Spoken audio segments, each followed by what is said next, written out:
講古亞伯飲啖普洱，潤過喉，輕輕敲兩下桌面。各位聽眾，今日天氣熱到人都溶，榕樹頭呢度有陣風，正好聽我講個故仔。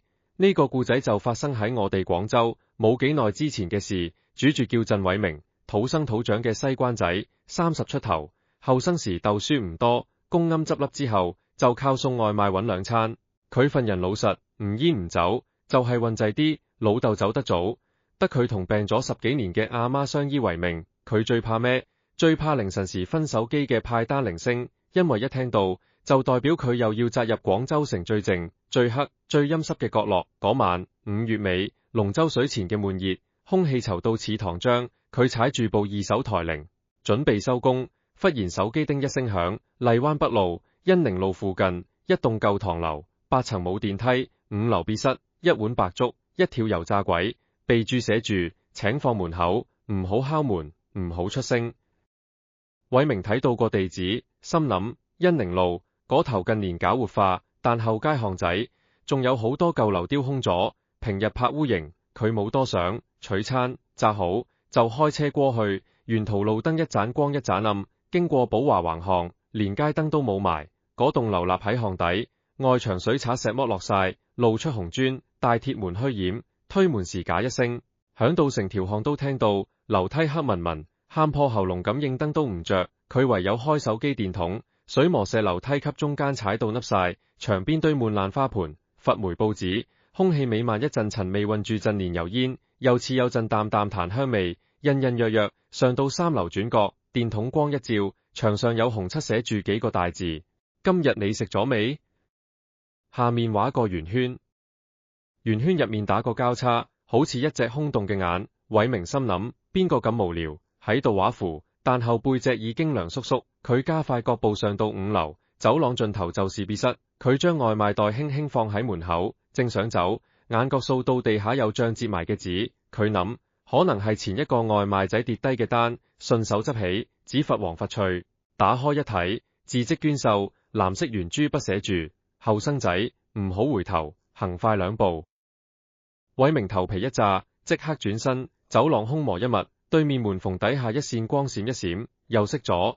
佢連跑帶跳衝落樓，推門出巷，跨上電車，頭也不回駛出恩寧路，返到城中村租屋。佢沖個凍水涼，以為冇事，點知嗰晚開始發低燒，周身骨痛，頸後總係亮叔叔，好似有人向佢頸窩吹氣。發夢次次都係嗰條走廊，嗰道門縫自己打開，一片漆黑入面有把女人聲，沉到似水底傳上嚟，講：入來啦，等咗你好耐。門縫仲會伸出一隻蒼白嘅手，指甲塗住暗紅扣單，向佢招。偉明辭咗工，困住自己喺房，窗簾拉實，唔敢見光，唔敢瞓，人瘦到脫晒形。阿嫲揾上門，見到佢手腕多咗幾道彈弓式爪痕，即刻喊出來。問清楚之後，阿嫲臉色煞白，話佢阿婆生前識得河南嗰邊一個婆婆，專處理呢啲嘢。不過好耐冇聯絡，唔知仲在唔在世。好彩舊街坊連轉，終於問到地址。第二日，阿嫲拖住偉明過河南，喺一條比恩寧路更舊嘅窄巷揾到間屋，門楣掛住面模糊嘅圓鏡。阿嫲敲門敲到手痛，先至有人開門。開門嘅係個90幾歲嘅婆婆，背溝裏到似蝦米，但雙目清明，望人一眼好似望穿你五臟六腑。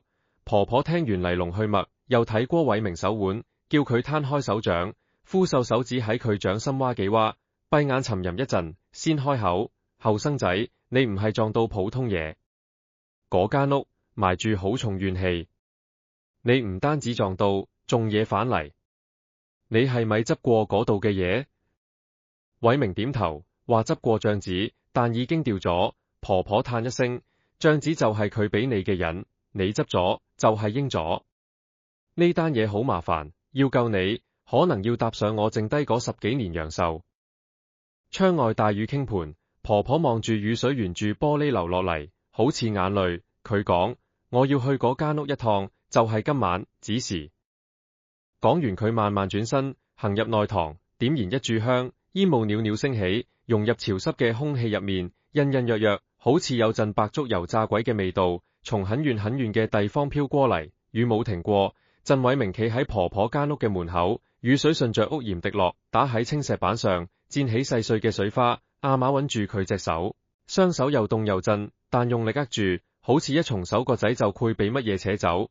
婆婆入咗納堂好耐，門簾低垂，只透出一點點昏黃嘅燭光，夾住一陣檀香同埋紙紮嘅氣味，從簾縫滲出來。偉明覺得時間過得好慢，佢企喺度，雙腿發軟，後頸嗰陣涼意又反咗嚟。今次唔單止係涼，仲帶住一種黏膩嘅觸感，好似有啲濕漉漉嘅頭髮揩過佢嘅皮膚。佢忍唔住縮起膊頭，阿媽發覺佢震，將佢拉近啲，兩拇指靠喺一齊，好似喺寒冬之中互相取暖嘅兩隻雀仔。大約過咗一炷香嘅時間，門簾撩起，婆婆行返出嚟，佢換咗一身深藍色嘅唐裝衫褲，頭髮用一支銀簪挽起，比啱啱現時精神咗好多，但面色更加蒼白，眼窩深陷，好似嗰一炷香嘅時間，有啲嘢從佢身體裏面被抽走咗。佢手裏面拎住一個舊式藤篋，篋面油亮，邊角磨到發白，明顯用咗好多年。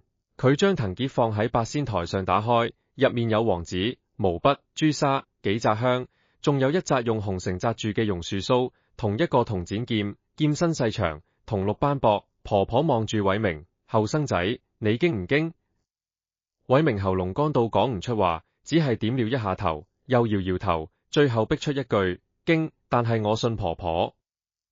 婆婆扯起嘴角笑一下，笑容好淡，皺紋更深，信我就好。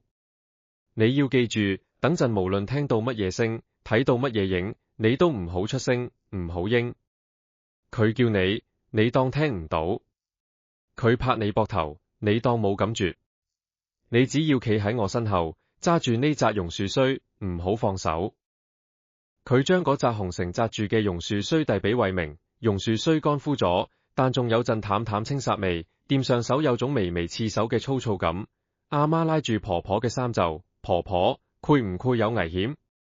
阿仔佢，婆婆拍拍阿媽手背，放心，我帶得佢去，就帶得佢返。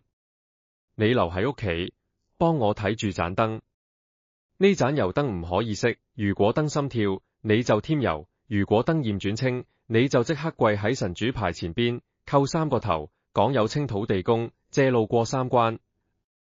婆婆指住神台上邊一盞細陶碗油燈，燈火如豆，靜靜燒着，火焰偏黃，間中跳一下。阿媽面色一諗，用力點頭。婆婆拎起藤篋，偉明跟喺佢身後，兩人撐開一把黑布傘，行入雨中。雨勢比之前更大，雨水打喺傘面上，嘭嘭嘭好似擂鼓。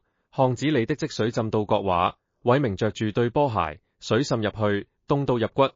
婆婆雖然年紀大，行路卻好穩，每一步都踏實。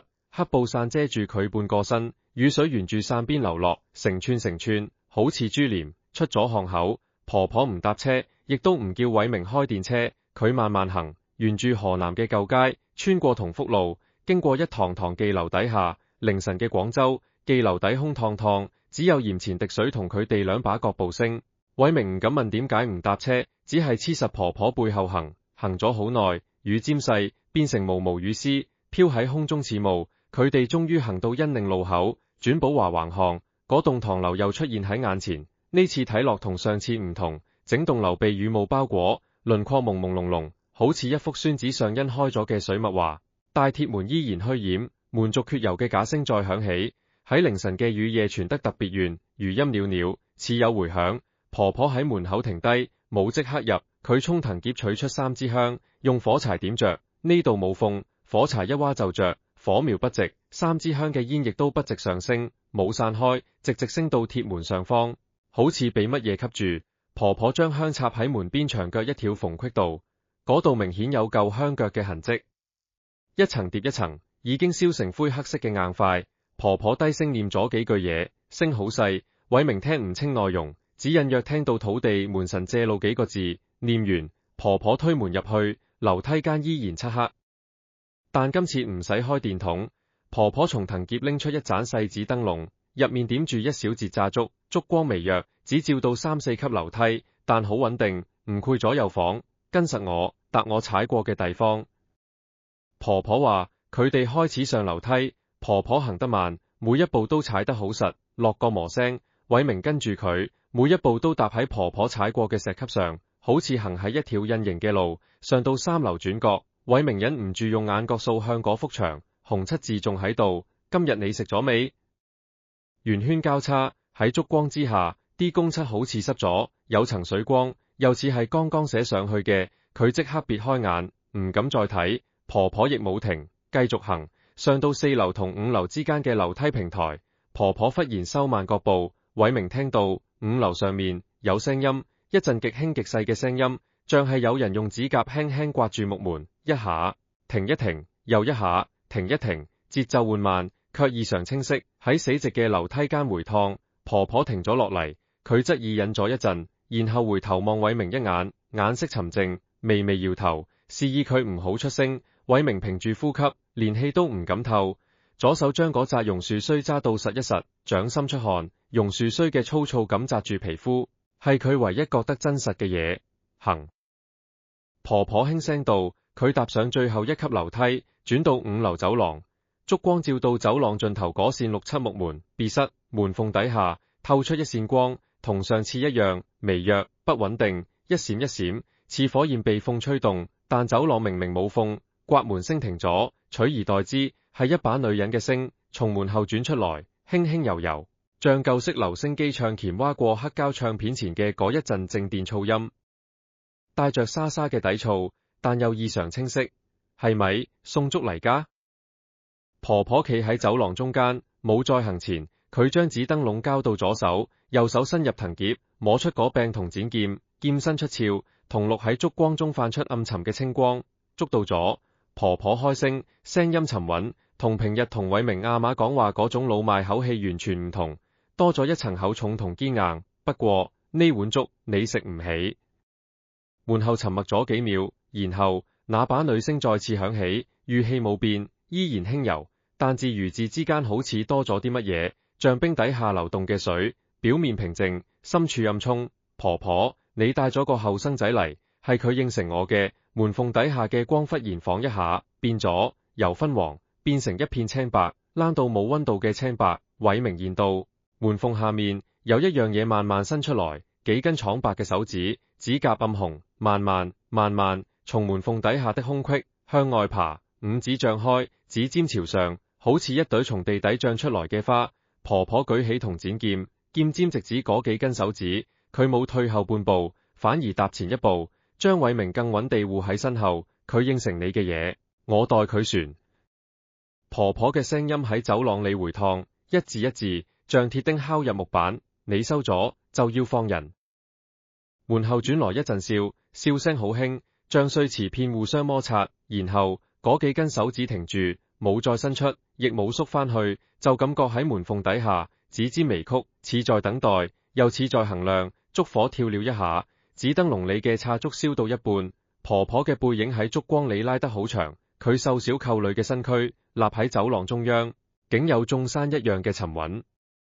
語聲尖軟，門縫底下那把女人嘅聲音，最後講咗一句：好，我等你代。話音一落，門縫底下嗰幾根手指慢慢縮返入去，像水退之後露出嘅礁石重新被淹沒，青白嘅光亦隨之淡落，變反昏黃，閃多兩閃，徹底熄滅。走廊又恢復原先嘅黑暗，只剩婆婆手上紙燈籠一點燭火，照住方圓幾尺，燭影晃晃，影喺剝落嘅牆灰上頭，如鬼如魅。婆婆收劍，將銅剪劍插返入藤夾，動作利落。佢冇即刻轉身走，而係企定定，對住嗰扇門，輕輕點了一下頭，像向一個平輩打完招呼告別。然後佢拉一拉偉明嘅衫袖，示意跟住行。偉明覺得雙膝發軟，幾乎行唔喐，但婆婆睇都冇睇佢，只係慢慢轉身，沿走廊行返樓梯口。佢唯有死死揸住榕樹須，躡手躡腳跟住落樓，比上樓快，落到底層推開大鐵門，再返到巷子裏。毛毛雨仍然飄住，亮絲絲卜上面。偉明深深吸一口氣，覺得從未呼吸過咁清新嘅空氣，連雨水味都係甜嘅。佢回望身後嗰棟舊唐樓，樓體印喺雨霧，5樓別室嘅窗黑漆漆，乜都睇唔清，仿佛啱啱發生嘅一切都係一場夢。但手裏那紮榕樹雖猶在，掌心被刺出嘅煎紅痕仲隱隱作痛。婆婆冇答聲，收好燈籠，將傘重新撐開，原嚟路行返去。偉明跟上，一路上兩人沉默，只聽到閣下煎水聲。行到中途經過一間通宵開嘅粥鋪，鋪面白熾燈管發出嗡嗡聲，裏面一個阿叔低頭睇手機，熱氣騰騰嘅白粥喺灶頭咕嘟。婆婆忽然停步，轉向偉明，語氣恢復返平時嗰種沙啞溫和。後生仔，去幫婆婆買碗白粥，齋粥，乜都唔使加，一碗就夠。偉明懵懵入去買咗一碗，拎出嚟遞俾婆婆，婆婆接過，用匙羹攪兩攪，卻冇飲。只係將成碗粥沿路倒喺路邊水渠口，粥水流入渠洞，白白一片，轉瞬被雨水沖走。婆婆閉眼，嘴唇微動，念咗幾句，然後睜開眼，清過路嘅，食飽就散。偉明隱約明白，呢碗粥係敬給路上纏住佢哋腳嘅磨名東西。行到河南婆婆嘅屋企，已經係凌晨4點半，天邊開始泛如土白。阿瑪一直坐喺神台前邊，冇合過眼，見到佢哋返來，即刻搏起身，拉住偉明前後睇個遍，見佢除咗面色蒼白啲之外冇穿冇爛，先至從一口氣。神台上嗰盞油燈仍然燒着，火焰恢復暖黃，平靜如初。婆婆入屋後坐低，面上疲倦之色再藏唔住，佢飲咗幾啖熱茶，望住偉明，慢慢開口。佢話嗰間別室，幾十年前住過一對夫婦，男嘅係恩寧路一間藥材鋪嘅伙計，女嘅喺附近一間沙庵做工，兩人原本生活平淡。後來抗戰打完，內戰又起，市道蕭條，藥材鋪執笠，男嘅失業，終日借酒梟愁，女嘅一個人擔起頭家，白天沙庵，夜晚幫人車衣，捱到肺癆都唔敢去睇醫生。有一年冬天特別凍，女嘅病情惡化，男嘅又唔知去咗邊，女嘅自己喺屋企，嗨到吐血，想落樓買藥都冇力。嗰日晏晝，佢餓到肚空，最後連落床行去廚房煲粥嘅力氣都冇，就咁喺廳堂地下過身。據講，佢死嗰陣身邊冇人，只係用最後嘅力氣爬去門口，想開門求救，但門鎖得太實，點都拉唔開。佢死之後，手指喺門板上面留低幾道深深嘅爪痕。後來呢？偉明問。婆婆搖頭。後來嗰個男嘅返嚟，發現老婆死咗，陰咗成支跌打惡酒自殺，就喺同一間屋，兩公婆都死喺入面。之後嗰間屋一直租唔出去，轉過幾手。住過幾個租客，都住唔長，話晚晚聽到刮門聲，又有話見到門口有碗粥。再後來就丟空咗，但佢嘅怨氣積咗幾十年，尤其係死前嗰份餓，嗰份凍，嗰份叫天不應叫地不靈嘅絕望，化成咗執念。佢要等一個人，等一個肯為佢送粥嘅人。只要有人拎住食物行到佢門口，就會被當係應承咗佢嘅約。婆婆望住偉明。你嗰晚送嗰碗白粥油炸鬼，就係應咗呢個約。佢認定咗你係嗰個會帶食物俾佢嘅人，所以纏住你唔放。佢唔係要害你，佢係要你帶佢走。你手上面嗰幾丈爪痕，就係佢想拉住你，等你可以帶佢離開嗰間困住佢幾十年嘅屋。偉明聽到呢度，心裏又驚又酸，佢諗起嗰把女人聲，輕輕柔柔問係咪送粥嚟㗎？忽然覺得佢唔似鬼，似一個困喺井底等咗好耐好耐嘅人。婆婆，咁應該點做？佢問。婆婆擱低茶杯，望向窗外漸殘亮起嘅天色，待佢船，就係要滿足佢嘅心願。佢死前想食一碗粥，想有人開門放佢出嚟。今晚我同佢講咗待船，佢應承等，但佢等唔得幾耐。我哋要喺3日之內做齊3件事。第一，煮一碗真正嘅白粥，要落粥米，煲到綿，用瓦煲裝，要熱，要香。第二，要有一把鎖匙，能夠打開嗰道門。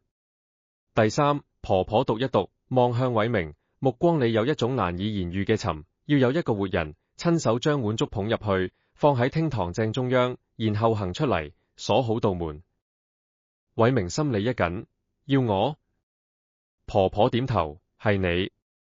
因為應約嘅係你，船約嘅都一定要係你，其他人代你唔到。佢嘆一口氣，所以3日之後，你要親自上去，親手解開個裂。我喺外邊護法，但入去嗰個只可以係你一個。阿瑪即刻叫出聲，唔得。阿仔一個人入去，萬一。婆婆舉手指住佢，你放心，我會教佢每一步點做。碗粥點煲，鎖匙點攞，入去之後行幾步，望邊度，講乜嘢，幾時出返來，一步都唔可以錯。只要跟足就冇事。佢轉向偉明，後生仔，你敢唔敢？偉明望住婆婆雙眼，婆婆嘅眼珠雖然渾濁，但眼底深處有一種篤定。佢再望住阿瑪，阿瑪滿面淚痕，嘴唇顫抖，想反對又開唔到口。佢再低頭望自己嘅手腕，淡公色爪痕已經淡咗好多，但仍然隱隱約約嗰把女人聲，佢記得清清楚楚。佢唔知自己係心軟多過驚，定係驚多過心軟。我敢。佢聽到自己把聲出乎意料地穩，婆婆聽完冇讚佢，亦冇再多講，只係點點頭。然後佢站起身，行入內堂，再出返來，手裏多咗一條舊銅匙，匙身烏黑發亮，齒紋磨損得厲害。佢將銅匙放喺桌面上，輕輕一推，推過偉明面前。呢條鎖匙，婆婆話係我幾十年前收落嘅。嗰間屋最初嘅門鎖換過好多次，但鎖膽一直冇換。呢條係原裝鎖匙，開得到嗰道門。偉明伸手拈起銅匙，咚，尋手，匙柄上刻住一個模糊嘅字，細細分辨，似乎係個良字。藥材鋪伙計嘅姓氏，幾十年光陰凝裂喺一截黃銅之上，微微發涼，好似一個唔甘心嘅嘆息，透過指尖滲入血脈。佢將銅匙揸實，合喺掌心，仿佛握住咗一條通向往昔嘅窄路。路嘅盡頭係一碗等咗幾十年嘅白粥，同一扇困住一個人半世嘅門。嗰3日，偉明冇離開過婆婆間屋，佢同阿媽住喺內堂旁邊一間偏房，地方細，只夠放一張木板床同一張矮台，但勝在乾爽。婆婆每日晨早天未光就起身煲水敬香，然後教偉明做功課。第一日，婆婆教佢煲粥，煲粥聽起來簡單，但婆婆教嘅粥唔同，米要算舊米，越舊越好，唔可以係超市買嘅真空包裝新米，一定要係米鋪散裝嗰種。米粒發黃帶陣味，落煲之前，米要先用水浸過夜，浸到米粒發脹，用手指一抿就碎。煲粥嘅水要係井水，唔可以用自來水。婆婆後院有一口古井，封咗好多年，嗰日特意打開，吊咗一桶水上嚟，水色清冽，帶一股泥腥氣。煲粥嘅時候唔可以離人，要一直睇火，大火滾起之後煮文火，慢慢熬，間中用木鑿攪，攪嘅方向一定要順時鉗，唔可以反。婆婆話反方向會攪散粥嘅氣。偉明企喺灶前，一攪就攪咗2個鐘，手臂酸到抬唔起，額上汗珠滴落灶台，吱吱作響。粥越煲越稠，米香慢慢散開，但同平日聞到嘅米香唔同，多咗一陣沉甸甸嘅味道，好似雨水淋濕舊木器之後嗰種氣息。婆婆行埋嚟睇一眼，點點頭，差唔多。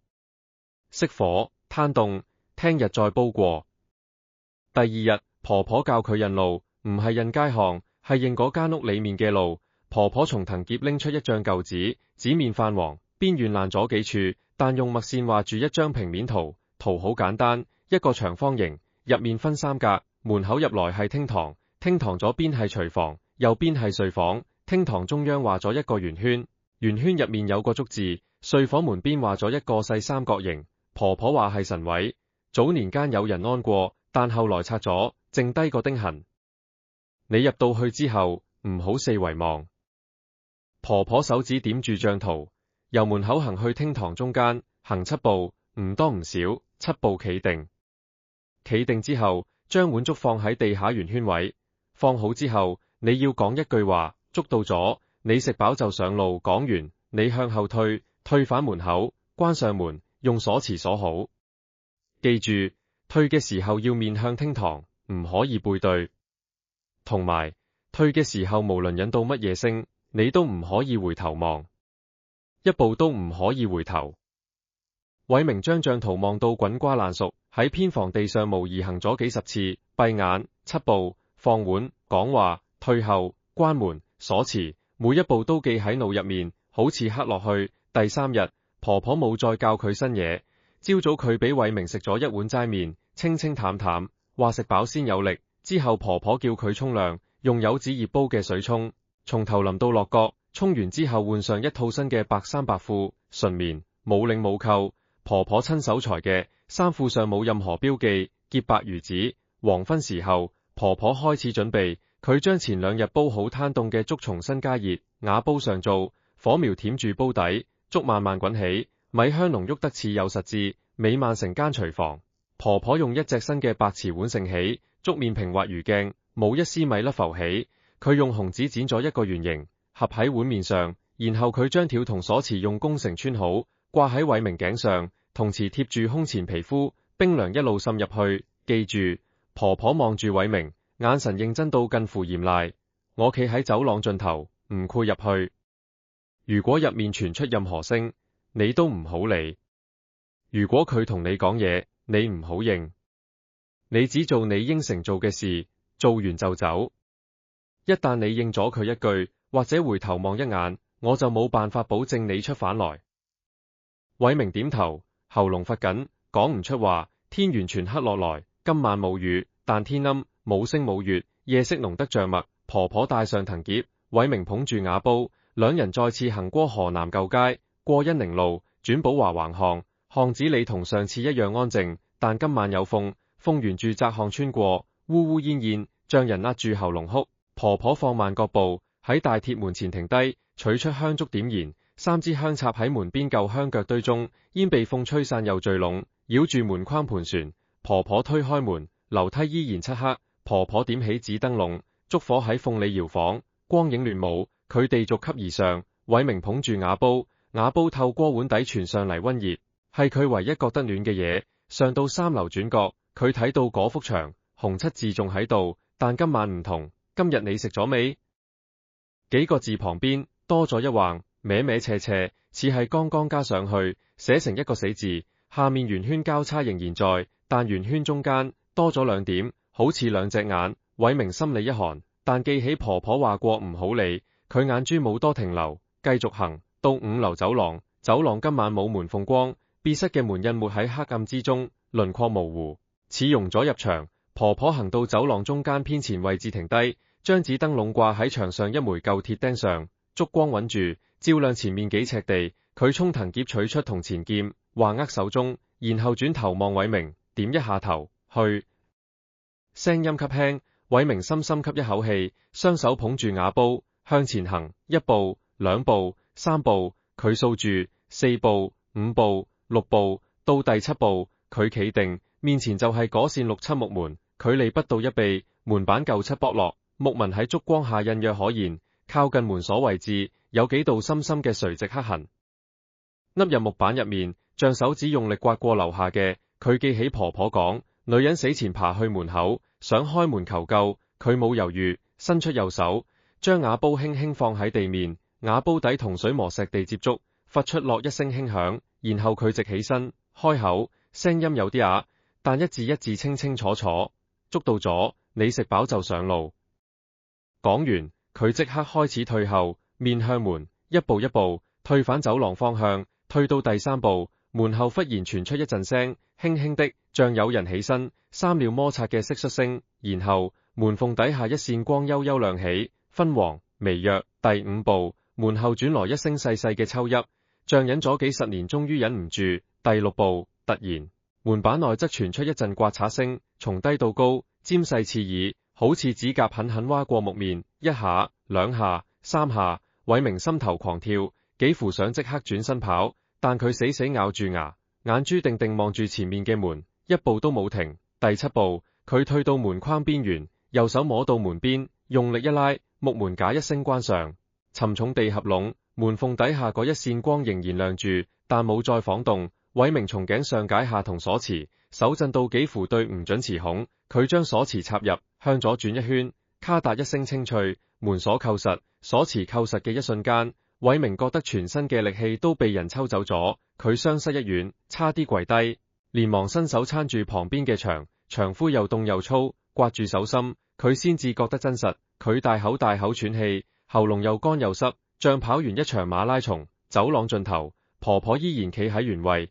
銅剪劍垂喺身側，紙燈籠嘅燭火已經燒到只剩一小截，火苗微弱地跳，將婆婆嘅影子拉得好長好長，幾乎捉到偉明腳邊。婆婆望住佢，緩緩點一下頭，嗰一下頭極輕，但偉明睇到婆婆嘅嘴唇微微重咗一重，像一直掹緊嘅弦終於放低。佢行過來，扶住偉明臂彎，低聲講：做得啱。冇回頭，冇應聲，一步都冇錯。好。偉明雙腿好似灌咗鉛，但婆婆扶住佢，一步一步行返樓梯口。落樓過程好靜，走廊、樓梯、大鐵門冇再傳出任何異響，只有佢哋兩個嘅腳步聲，一下一下踏喺石級上，踏返巷子裏。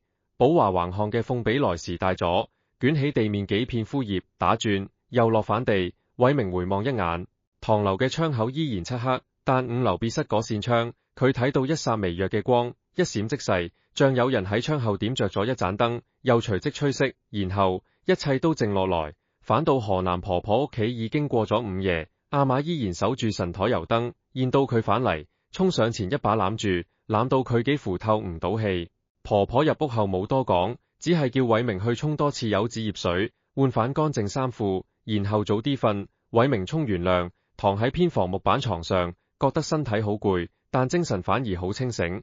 佢望住天花板上一道細長嘅裂縫，聽住屋外偶爾傳過嘅貓叫聲，唔知幾時昏昏沉沉咁合上眼，一夜冇夢。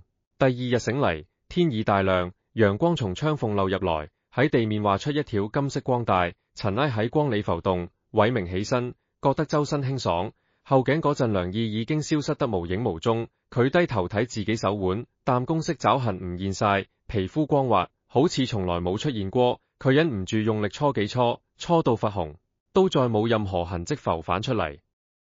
佢行出廳，婆婆坐喺八仙台旁飲茶，阿瑪喺灶台煲緊薑糖水。婆婆見佢出嚟，將茶杯擱低，面上有啲倦色，但精神尚可。佢叫偉明坐低，同佢講嗰間屋嘅事已經了結咗。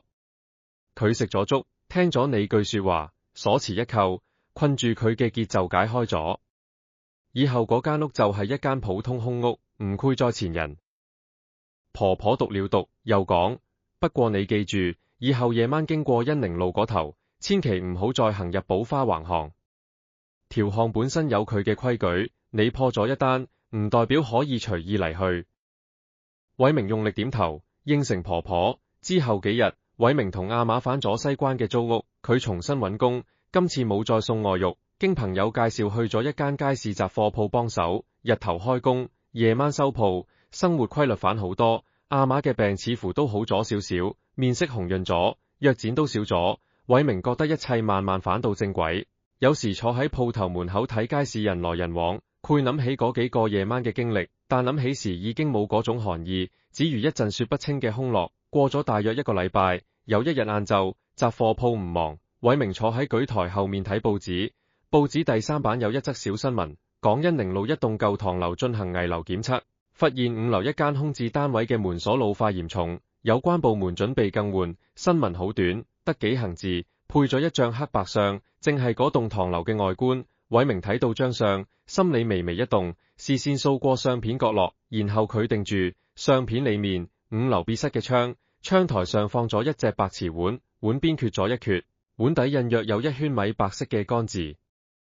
佢確信嗰晚自己將瓦煲放咗喺廳堂地下，瓦煲係婆婆屋企嘅舊物，並非白瓷碗，而且佢關門鎖好之後，再冇任何人入過去。但相片拍得清清楚楚，一隻白瓷碗就擱喺窗台上面，向着街外，像等人路過時抬頭睇一眼。偉明將報紙拎近啲，再睇真啲，碗嘅旁邊，窗台灰塵上有一個模糊嘅痕跡，一個圓圈，入面有個交叉，同3樓轉角牆上面嗰個一模一樣。佢即刻將報紙放低，心跳又加速，但佢深呼吸幾下，記起婆婆話過嗰間屋嘅事已經了結咗。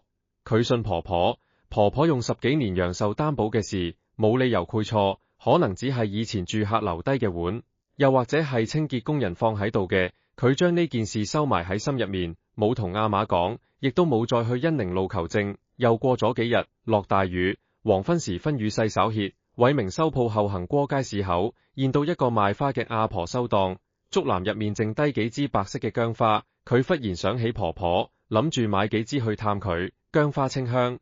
婆婆以前講過佢中意呢種味，偉明買咗2支，用報紙包好，行去搭渡輪過河南。落咗渡輪，行入嗰條窄巷，遠遠就見到婆婆間屋嘅門，門楣上嗰面圓鏡仲喺度，但鏡面上多咗一道裂紋，從中央向邊緣裂開，像一道閃電嘅痕跡。偉明上前敲門，敲咗好耐，冇人應。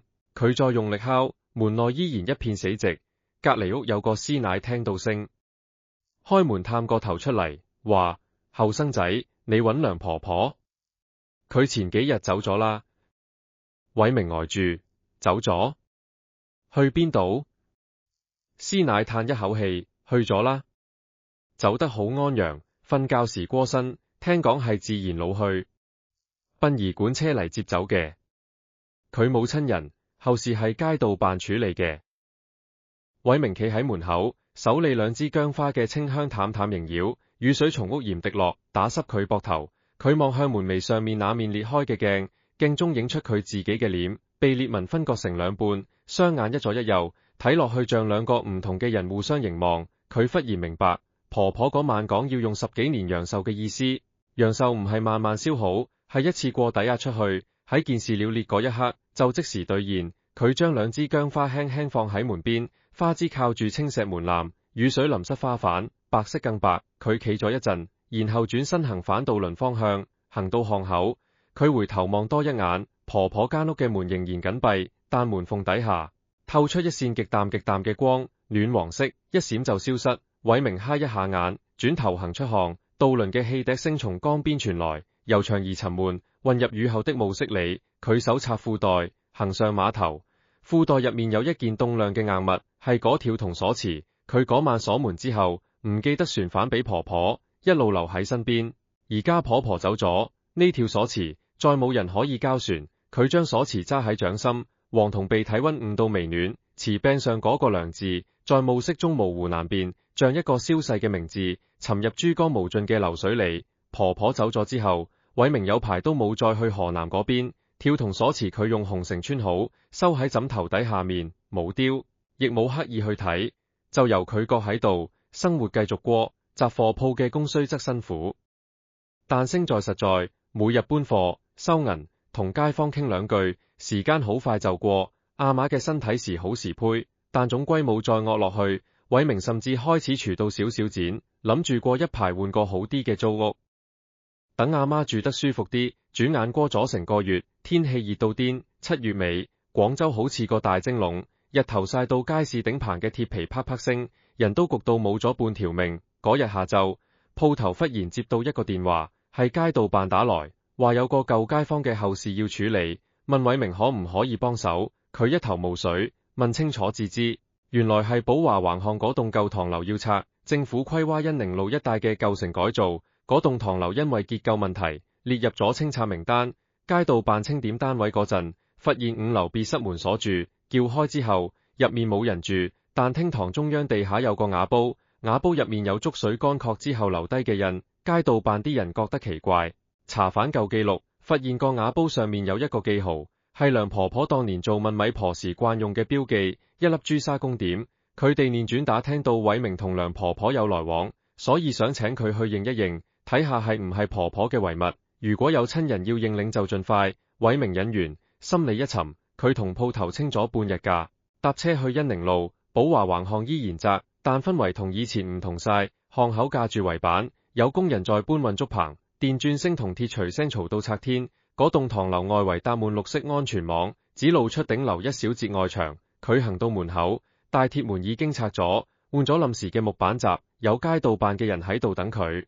工作人員帶偉明上樓，樓梯依然舊，但今次有臨時拉嘅電燈，光管慘白，照到牆上剝落嘅灰同雜物無所遁形。上到5樓走廊，偉明遠遠就見到別室嘅門，門鎖已經撬開，鎖打歪斜，門虛掩。佢行近，推門入去，同嗰晚唔同。日頭有光從窗口射入來，照到廳堂滿地灰塵，地下確實有一隻瓦煲，正放喺廳堂中央。偉明一眼就認出，係婆婆屋企灶頭用開嗰隻，煲底有一圈火燒過嘅黑印。瓦煲入面嘅粥水已經乾透，結成一層米白色嘅硬殼，表面布滿裂紋，像乾旱嘅河床。佢蹲低身，想將瓦煲執起，手指捉到煲緣，忽然停住。瓦煲下面嘅地面灰塵上有一個清晰嘅印記，係一個女人嘅手掌印，5指張開，指尖朝前，指節分明，像有人跪喺度，撐住地面起身。偉明縮手，心跳加快，佢望住個掌印，掌印比普通人略細，手指修長，指腹位置壓得特別深，似乎好用力。佢記起婆婆講過，嗰個女人死前爬去門口想開門，但嗰度唔係門口，係廳堂中央。佢將手放喺掌印旁邊比劃，大小吻合，但佢嘅手指比掌印粗一個圈，唔係佢留低嘅。而佢嗰晚放瓦煲時戴住手套，亦冇掂過地面。佢直起身，環顧客廳，日頭透過積塵嘅窗玻璃射入來，光處理塵埃浮動。廳堂角落有一張塌咗嘅木椅，椅面爛穿。廚房門框上掛住半截發黑嘅布簾，睡房門邊嘅牆上面確實有個細釘痕，同婆婆帳圖一樣，一切同婆婆描述嘅舊貌相符。但佢留意到一樣嘢，睡房門邊嘅釘痕下面，牆灰上有幾道黑痕，係新嘅，邊緣未積塵，顏色同周圍舊痕有明顯分別，黑痕組成一個字形，歪扭但印約可辨，似個謝字。偉明摸出手機影咗幾張相，然後同工作人員講，瓦煲係梁婆婆嘅遺物，佢攰帶走處理。工作人員冇異議，簽咗份認領文件就走咗。偉明用報紙包好瓦煲，捧住落樓，行到巷口，佢停一停，回望嗰棟被綠網包裹嘅唐樓，5樓別室嘅窗已經冇咗窗框，淨一個黑洞洞嘅方口，像一隻失去眼珠嘅眼眶。佢忽然覺得嗰個隻字係寫給佢睇嘅。返到屋企，偉明將瓦煲洗乾淨，放喺陽台，煲底嗰粒朱砂公點被水一沖，竟然化開咗小虎，印成淡粉公式一圈，好似淡淡胭脂。佢心頭一諗，即刻停手，冇再繼續洗，將瓦煲倒扣晾乾，收埋入櫃底。嗰晚佢發夢，夢裏又返到5樓走廊，但今次門係打開嘅，廳堂入面有光，昏黃溫暖，有個女人嘅背影坐喺木椅上，長髮及肩，着住一件舊式碎花衫。佢面前放住一隻白瓷碗，碗裏白粥熱氣裊裊。女人慢慢轉過頭來，偉明睇唔清佢嘅五官，只見到一個模糊嘅輪廓，嘴角微微上翹，似笑非笑。佢開聲講嘢，聲線好輕，似風穿過竹簾。多謝你，鎖匙仲喺你度。偉明喺夢中想應佢，但喉嚨像被塞住，發唔出聲。女人冇再講嘢，只係將頭轉翻去，繼續對住碗粥，然後夢就淡落去，變成一片白茫茫嘅霧。醒嚟時天光曬到面，佢坐起身，心跳仲有啲快。佢伸手摸向枕頭底，銅鎖匙仲喺度，冰冷如舊。佢將鎖匙拎出嚟，就住窗口嘅光仔細睇，瓷柄上嘅梁字底下好似多咗一橫，變成個梁字下多一劃嘅奇怪符號。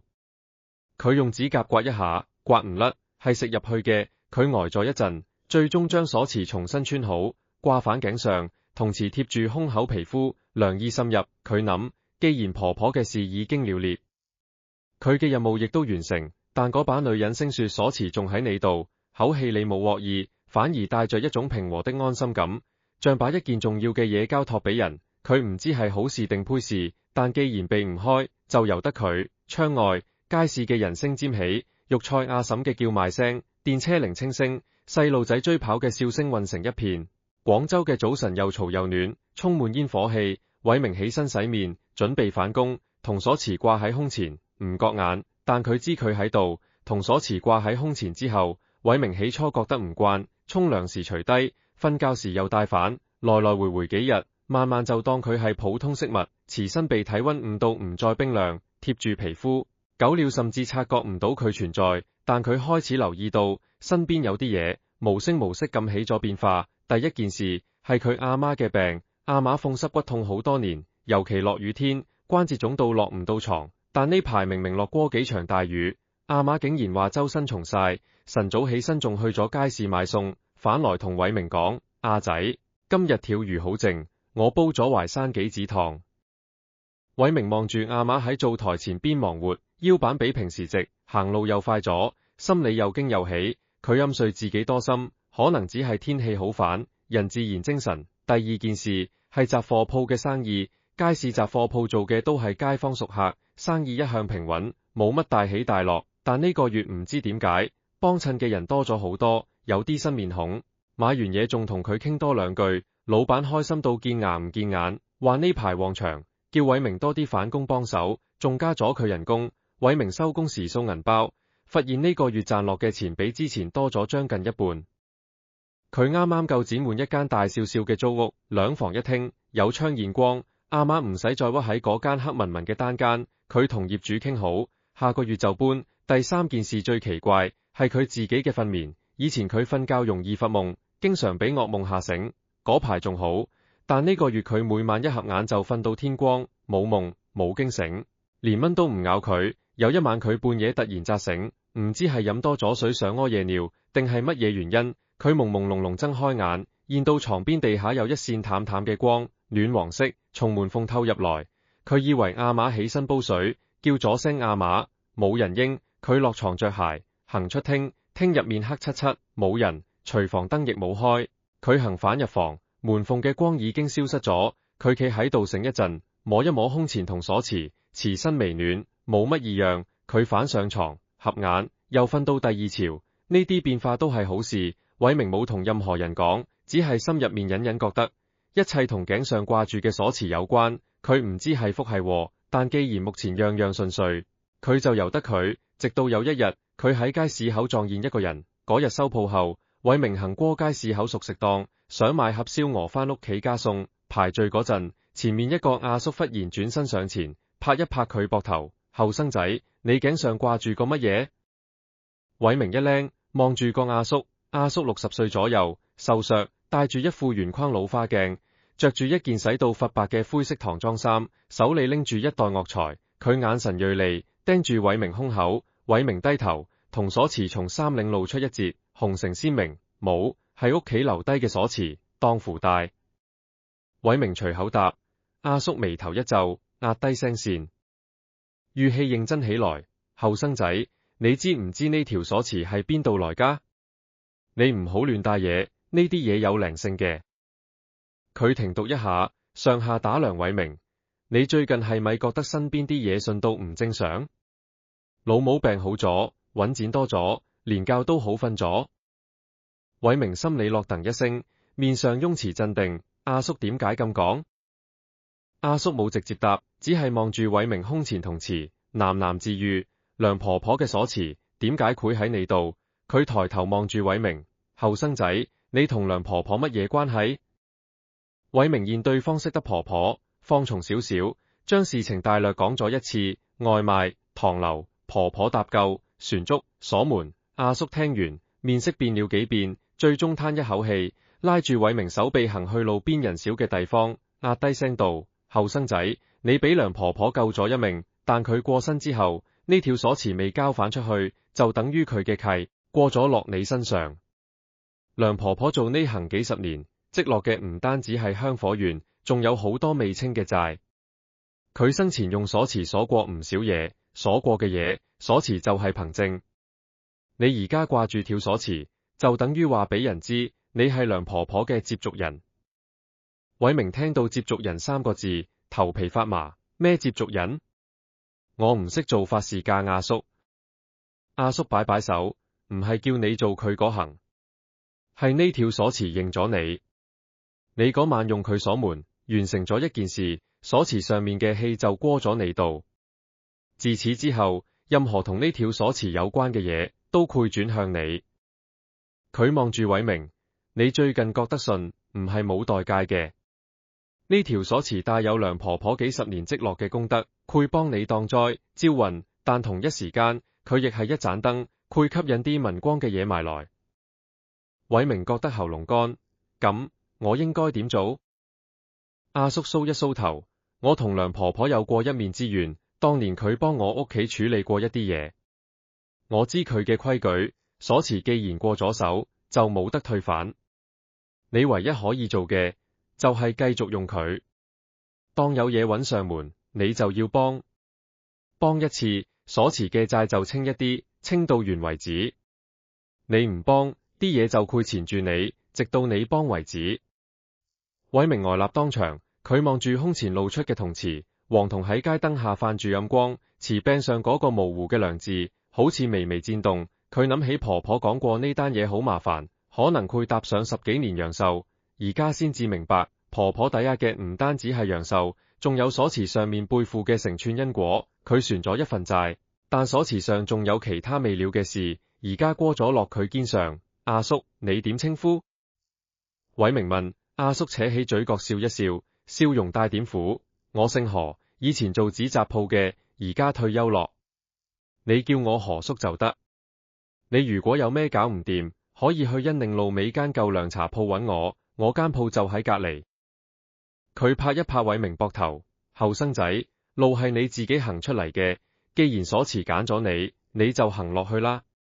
不過記住，所持鎖得住門，亦都開得到門。你用佢嘅時候，要諗清楚，你想鎖住啲乜，又願意打開啲乜。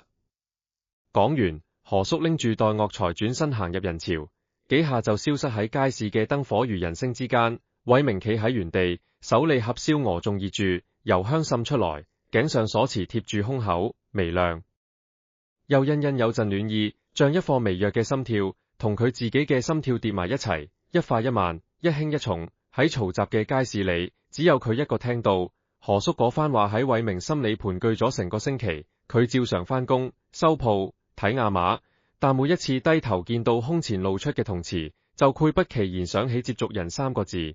佢試過將鎖匙除低收埋入櫃桶，但除低嗰晚佢就發噩夢，夢到5樓別室嘅門自己打開，門後一片漆黑，有風從入面吹出來，凍到入骨。第二日佢即刻帶返，噩夢就冇再出現。佢終於認命，呢條鎖匙已經甩唔到。搬屋嘅事如期進行，新租屋喺龍津西路一棟舊樓嘅3樓，2房1廳，向南，日頭有陽光照入廳。阿媽好中意，將佢嘅藥煲、鉗夠架、舊相簿一樣一樣擺好，話呢度好住過以前多多星。偉明將瓦煲由舊屋舉底執出嚟，跟手搬過新屋。佢本來諗住放埋一邊就算，但執嘢時發現瓦煲底嗰圈朱砂公點變深咗，由淡粉紅變成暗紅，像乾涸咗嘅血字。佢心裏一諗，用報紙重新包好，小心放入新屋嘅儲物舉最高一格，唔想阿瑪見到多問。搬好屋第3日，何叔揾上門，佢拎住一袋金骨，話係賀佢新居入伙。偉明阿瑪好開心，沖茶切水果招呼。何叔坐低同阿瑪傾咗一陣家常，等阿瑪入廚房準備晚飯，佢才壓低聲音同偉明講：後生仔，呢排有冇遇到咩唔妥？偉明搖頭，話一切正常，除咗鎖匙除唔到之外，冇乜異樣。何叔點點頭，面上卻冇放鬆，冇事就好。不過我要同你講，梁婆婆生前最後嗰幾年接咗一單嘢，係佢唯一未完成嘅。我哋呢行嘅人臨終前最緊要就係清債，債唔清，走唔安樂。但佢嗰單嘢拖到過身都未搞得掂，而家鎖匙過咗你手，單嘢好大機會轉過嚟。偉明心裏一沉，咩單嘢？何叔飲啖茶，望一望廚房方向，確認阿瑪聽唔到，先至低聲講：你知唔知海珠橋底嗰邊以前有排艇屋？水上人住晒喺船上邊，90幾年政府要整毒，叫佢哋上岸安置去新樓。大部分人肯走，但有一戶人唔肯。嗰戶得2婆孫，阿婆同個女孫。阿婆話佢哋家嘅船係祖傳，上面供住佢哋家族嘅水仙牌，牌一離水就鎮唔住河底啲嘢。後來政府強制清拆，跳船拖走咗。冇幾耐，嗰個阿婆就喺新屋跳樓死咗，得個女孫留低。女孫後來失蹤咗，唔知去咗邊。有人話佢反水上，有人話佢死咗。梁婆婆當年就係受託去處理水仙牌嘅事，但佢一直冇揾到嗰塊牌。有傳話塊牌隨住條船沉咗落珠江底。偉明聽得入神，水仙牌係乜嘢？何叔擱低茶杯，手指輕輕敲台面。水上人拜嘅神牌，每戶人家一塊，刻住佢哋祖先嘅名號，同埋鎮水嘅符咒。水仙牌就係船嘅魂，船可以沉，牌唔可以冇。牌一失，水上人嘅魂就冇家可歸，永遠喺河底浮浮沉沉。佢望住偉明，梁婆婆臨終前同我提過，佢感應到塊牌仲喺珠江，但一直定位唔到。而家你掛着跳鎖匙，你可能會感應到佢。偉明頭皮發麻，何叔，你意思係塊牌會揾我？何叔冇直接答，只係話呢排得間，你可以去海珠橋底行下，唔使做啲乜，就當散步。如果真係有嘢，你自然會知。佢起身告辭，臨行時又回頭補多句：記住，鎖匙除唔到就唔好硬除。同佢共處，慢慢你會知佢嘅脾性。何叔走咗之後，偉明成晚心緒不寧，佢喺新屋廳行嚟行去。阿嫲問佢做乜，佢話食滯咗行下消化。第二日佢清咗半日假，搭車去海珠橋，橋底嘅珠江水流平穩，日頭照到水面一片金光，有船駛過，燙起層層漣漪。岸邊長堤上有人釣魚，有人散步，一切尋常。偉明沿住江邊行咗1個鐘，乜都冇感覺到，只係覺得江風吹得人幾舒服。佢自嘲自己太緊張，反咗鋪頭。但嗰晚深夜，佢發咗一個夢，夢裏面唔係走廊，唔係唐樓，而係一片水。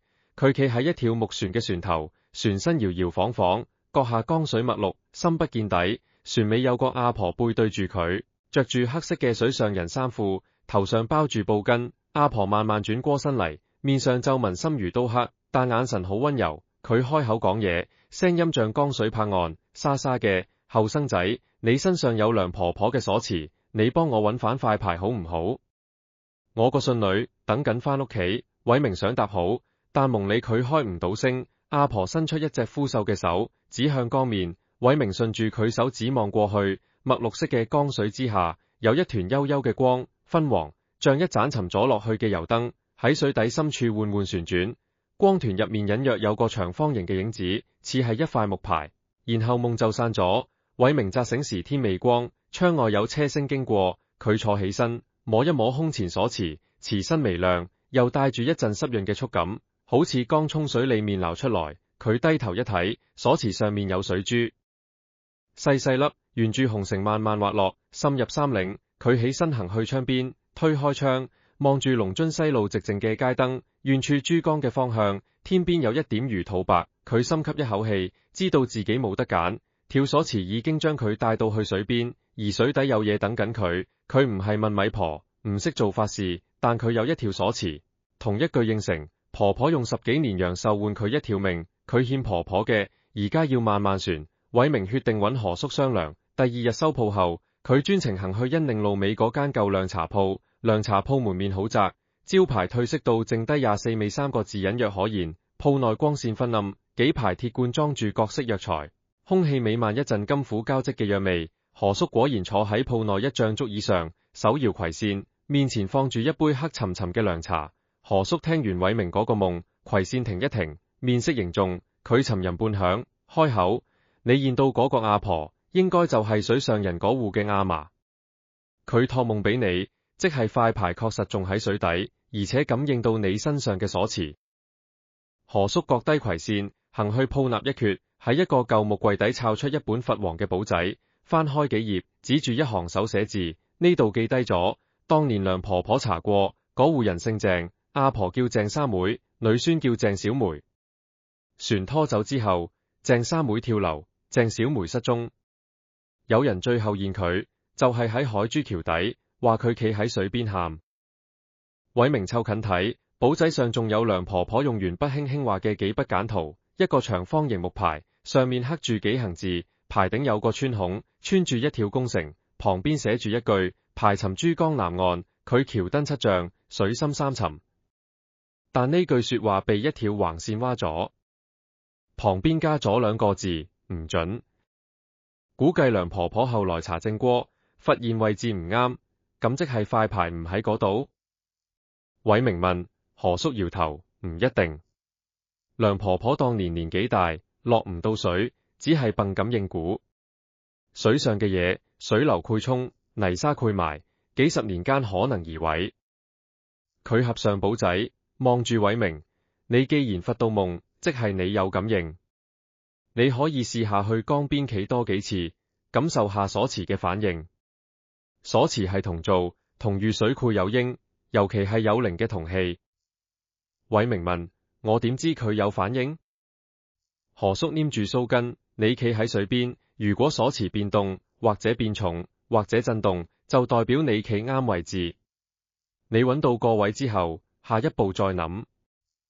偉明記住何叔嘅話，接下嚟幾日，佢每日放工後都去海珠橋底行一轉，日頭去，黃昏去，有時甚至夜晚收鋪後專程搭車過去。佢企喺江邊，望住流水，等胸前鎖匙俾反應，頭幾日乜都冇，鎖匙同平時一樣，微暖貼肉。佢開始懷疑自己係咪太過緊張，或者個夢只係日有所思夜有所夢。第4日黃昏，佢行到橋底偏南嘅一段堤岸，企定望江。嗰日退潮，江水退咗好多，露出近岸一片淤泥灘，有白鷺企喺灘上啄食。偉明企咗一陣，忽然覺得胸前鎖匙輕輕震一下，像有人用指甲彈咗一下金燭。佢心頭一跳，低頭摸鎖匙，匙身冰亮，同平時嘅微暖完全唔同。佢向前行2步，鎖匙又震一下，再行2步，震感強烈啲。佢停低，企喺一個位置，鎖匙持續微微顫動，像一隻困住嘅飛蛾搏翼，又似一顆細小心臟跳得急速。佢望住閣下嘅江水，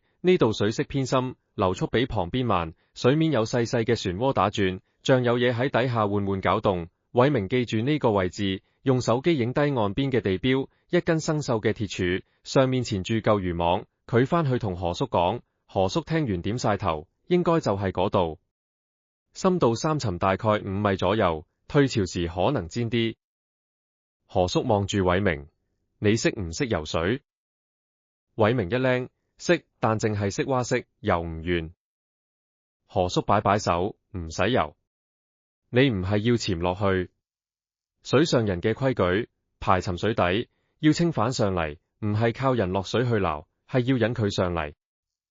佢行入涼茶鋪內堂，出返嚟手裏面多咗一卷紅繩同幾紮香。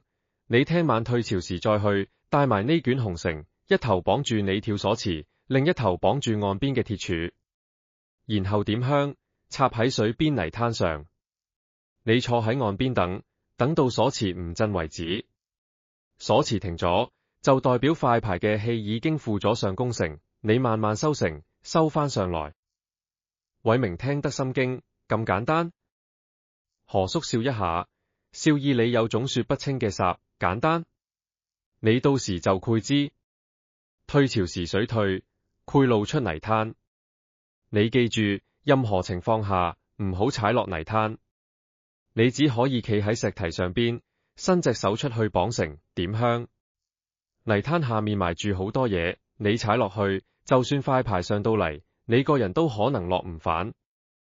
偉明收好工繩同香，返屋企等第2日，成晚佢輾轉反側，鎖匙掛喺胸前，微微發涼，但冇再震。第2日黃昏，天陰，冇乜風。偉明同鋪頭清多1個鐘假，提早收工，搭車去海珠橋底。退潮已經開始，江水退低，露出大片灰黑色嘅淤泥灘，灘上有零碎嘅貝殼、爛膠袋、樹枝。佢行到嗰日鎖定嘅位置，嗰條鐵柱仲喺度，柱身鐵鏽斑斑，纏住嘅舊漁網被風吹到獵獵響。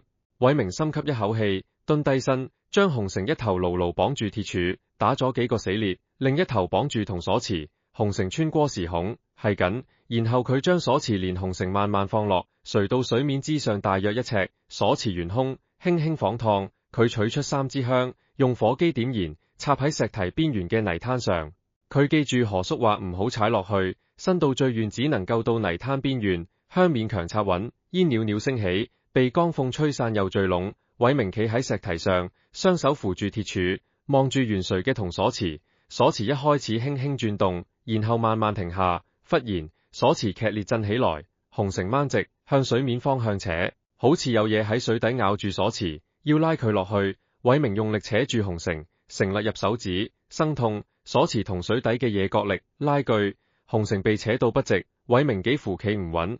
閣下石堤嘅邊緣又窄又滑，佢死死頂住鐵柱，雙手交替將工繩繞柱借力，拉鋸持續咗大約1支香嘅時間。突然鎖匙嘅震動減弱，紅繩嘅拉力一重，偉明趁機慢慢收繩，一圈一圈繞返手上，紅繩濕咗大半截，末端沉甸甸，收到最後，紅繩尾端離開水面，上面纏住一截黑色嘅東西，似係舊布條，霉爛到一碰就碎，布條從散退落，露出一塊手掌大小嘅木牌，木牌烏黑發亮，浸水多年卻冇腐爛，表面刻住幾行模糊嘅字跡，牌頂果然有個孔，穿住半截斷爛嘅紅繩。偉明將木牌輕輕放喺石堤上，鎖匙停咗震動，恢復平靜，匙身冰亮但唔再顫。佢蹲低身，細細睇嗰塊牌，指尖輕輕摸過黑字，字跡被水侵蝕多年，大部分已經睇唔清，但牌底有一行勉強可辨，鄭門水仙，鎮守南樓。旁邊刻住一道彎彎曲曲嘅符文，像波浪又像蛇。佢用紅繩將木牌小心包好，放入背囊，然後佢拔起岸邊嘅香，香已燒盡，剩3節短角。佢收起所有嘢，回頭望一望江面，退潮嘅江水緩緩流動，漩渦已經消失，水面平靜如常，仿佛剛才嗰場拉鋸只係佢嘅幻覺。但背囊入面那塊沉甸甸嘅木牌，船友手指上被紅繩勒出嘅弓痕，都話俾佢知係真嘅。佢行返岸邊，搭車去恩寧路揾何叔。何叔見到木牌，面色一重，但又凝住。佢將木牌接過去，就住燈光反反复复睇，最終嘆一口氣，係佢鄭家嘅水仙牌。何叔將牌放喺台面，指住牌背一處吸淡嘅黑痕，但呢度仲有第2行字，以前梁婆婆冇記錄到。偉明湊近睇，牌背刻住一行小字，字跡比正面尖，似係後來補刻上去。小梅除牌，沉水歸家。旁邊畫住一個圓圈，入面有個交叉。小梅除牌，沉水歸家。何叔念出嗰行字，指尖拂過圓圈交叉，抬眸望偉明，即係話鄭小梅當年聘武失蹤，佢自己帶住塊牌沉咗落珠江。偉明喉頭一緊，佢跳江？何叔點頭。阿婆跳樓之後，女孫翻去水邊，將塊牌綁喺自己身上，行入珠江。水上人嘅規矩，人死咗，牌要歸水，先至可以同祖先團聚。佢唔係自殺，佢係歸家。